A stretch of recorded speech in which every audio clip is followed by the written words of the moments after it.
Hi, excuse me, but my English is not very good.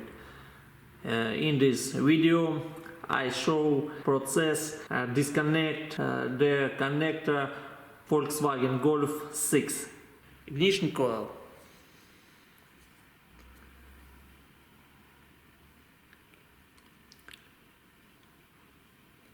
Press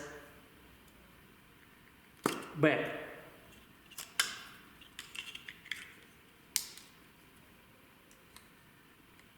Press back. Camshaft sensor. Press back. Expansion tank. Press back.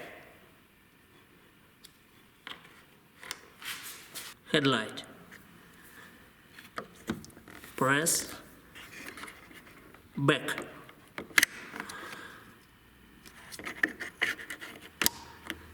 And generator. Press back. Press back.